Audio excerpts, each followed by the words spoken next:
Hola, mi nombre es Cristian Badamón, nos encontramos con mi compañero Sebastián Mora. El día de hoy vamos a hablar de que en Colombia existen una gran cantidad de derechos fundamentales para todo, pero vamos a hablar de uno en específico.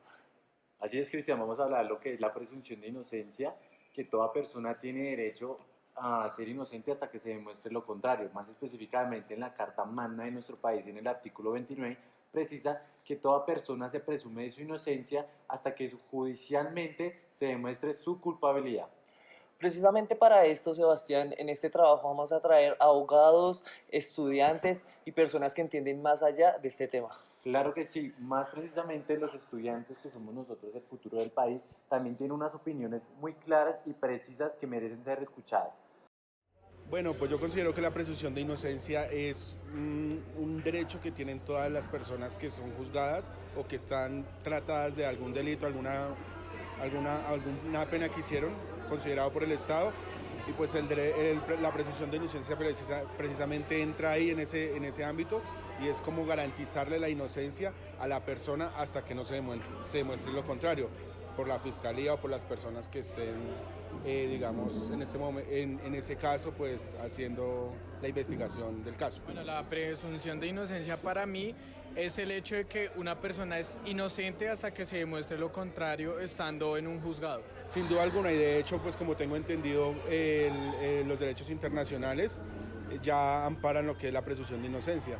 Considero que obviamente pues todas las personas tienen derecho al debido proceso. Sí, para mí es muy importante que lo esté porque, digamos, de cierta forma hace que una persona que no es culpable se sienta, digamos, protegida por la Constitución. La presunción de inocencia es una manifestación del debido proceso que se encuentra regulada en el artículo 29 de la Constitución Política y preceptúa que ninguna persona puede ser considerada como culpable hasta tanto un juez de la República, mediante sentencia en firme, es decir, sentencia ejecutoriada, no lo haya encontrado como tal.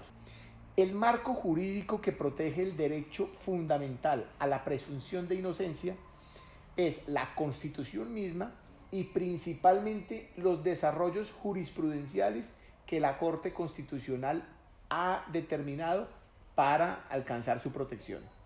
En materia penal existen algunas normas como el delito de injuria y el delito de calumnia que también propenden por proteger la presunción de inocencia de las personas. La Fiscalía y todas las entidades de investigación tienen que cumplir primero que todo un papel de objetividad en sus investigaciones, asimismo de imparcialidad, de tal manera que las investigaciones que se vayan llevando a cabo busquen establecer la verdad de los hechos y quién o quiénes son los responsables. Y durante toda esta etapa las personas mantienen su presunción de inocencia, de tal manera que no se pueden tratar como culpables, como responsables y en ningún momento puede hacerse juicios de condena sin que la persona haya sido realmente sentenciada por un juez. En el ámbito penal, yo empezaría recordando al presidente Thomas Jefferson de los Estados Unidos, cuando señaló que en una democracia es más importante tener periódicos que tener gobierno. Y con esto quería señalar él la importancia para un país que la prensa sea libre y que exista esa libertad de expresión. Pero paralelamente, lo que yo considero es que en Colombia no existe una cultura de presunción de inocencia.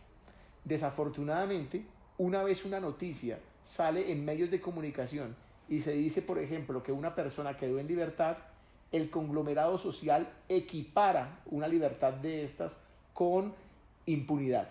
Y ello no debe ser así. Yo creo que la prensa puede ser tan libre como se quiera, pero sí hace falta un poco más de cultura ciudadana para que se concreten los derechos de las personas, para que se respeten las prerrogativas de las personas, el buen nombre y la presunción de inocencia. Justamente la Corte Constitucional, luego de señalar que efectivamente la libertad de prensa tiene una protección constitucional reforzada, también ha establecido cuáles son las limitaciones que se deben presentar a la libertad de prensa. Y serían dos fundamentalmente. La primera tiene que ver cuando existe algún tipo de difusión informativa con datos erróneos o datos falsos. En este evento procede el derecho de rectificación, razón por la cual el medio de comunicación debe volver a informar, debe recoger esa noticia negativa y volver a informar. El segundo derecho, o la segunda limitación, tiene que ver cuando un medio de comunicación publica determinada noticia, supongan ustedes una vinculación a una persona a un proceso penal, pero con el tiempo esta persona es absuelta. Entonces nunca hay una actualización de esa información.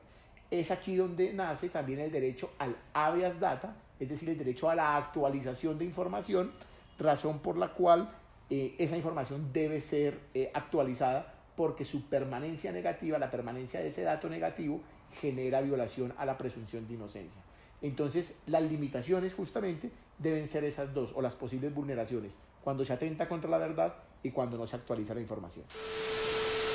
El derecho a la presunción de inocencia, digamos desde el punto de vista de la actividad periodística, es el derecho que tiene toda persona que es protagonista mediática a ser vista en la comunidad como una persona inocente hasta que las pruebas y una autoridad judicial o una autoridad disciplinaria o fiscal no demuestren lo contrario.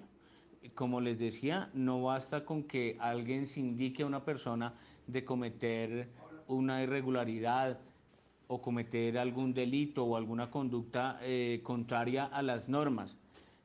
Tiene que haber además unas pruebas, tiene que haber una actuación de las autoridades y tiene que haberse desvirtuado la presunción de inocencia para que él no sea visto, esta persona no sea visto ante la comunidad como un delincuente o como una persona que cometió una falta disciplinaria o una falta fiscal. Porque imaginémonos si una persona que no siendo pública termina siendo juzgada ante la comunidad sin que haya pruebas sobre su responsabilidad en un hecho punible o en una acción irregular, pues mucho más un personaje público que está siendo juzgado y entra en boca de todos como el presunto responsable de un delito. Yo pienso que para el periodista es fundamental presentar las dos caras de la moneda o todos los aspectos que hay frente a una realidad procesal. Bueno, esta pregunta es bastante difícil porque si bien es cierto, la ciudadanía tiene derecho a conocer cómo marchan las investigaciones de la Fiscalía, de tal suerte que sepan cuáles delitos se están investigando, qué personas se están investigando, por qué hechos.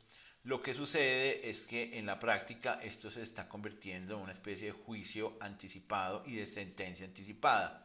Si bien es cierto, es una sentencia que no es emitida por un juez, sí lo es por los medios de comunicación. Bueno, la filtración de las piezas procesales es algo delicado, en la medida en que, en primer lugar, tenemos que tener claro que la investigación penal es una investigación reservada. ¿Qué significa que es reservada? Que solamente la puede conocer la Fiscalía y la Policía Judicial con el fin de que no se fugue la información de tal suerte que pueda ocurrir que se frustren actos de investigación como allanamientos, capturas, seguimientos, interceptaciones de comunicaciones, porque precisamente la ley dispone que estos actos sean de carácter reservado.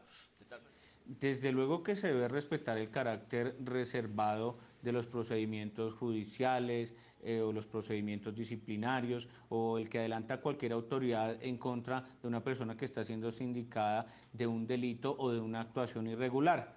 Sin embargo, se deben ofrecer todos los elementos posibles para que el periodista pueda retratar esta realidad procesal de la manera más ajustada posible al proceso. Es decir, que se muestren todos los elementos de juicio que hay en el debate y que se pueda mostrar tanto lo que se le imputa como los hechos probados, como la defensa que hace ese ciudadano dentro de su proceso. Con eso, la ciudadanía tiene elementos para tener una opinión frente a ese tema sin que el periodista, por una ligereza, vaya a ocasionar que ese juicio que hace la ciudadanía, o más bien esa construcción de opinión de la ciudadanía frente a un hecho concreto, sea irregular. Yo creo que el periodismo debe ser tan libre como se quiera. Y considero que las limitaciones a este derecho ya se encuentran debidamente reguladas. Entonces solamente podremos hablar de atentados por parte del periodismo cuando encontremos informaciones erradas o cuando no haya actualización de la información. Pero yo no creo que la filtración de información relacionada con casos de connotación nacional sea un atentado del periodismo. Yo creo que sí, una crítica que haría a la prensa es en ocasiones la falta de técnica en la comunicación. Es usual que se confunda a un procesado con un condenado, que se confunda una detención preventiva con una condena y que se informe en ocasiones erradamente que un juez dejó en libertad a una persona, cuando por ejemplo hubo una incorrecta captura o hubo una falta de fundamentación por parte de la Fiscalía General de la Nación. Entonces yo creo que sí debe existir de pronto un poco más de capacitación por parte de los informadores para que la sociedad asimile de mejor manera la información que se le está suministrando.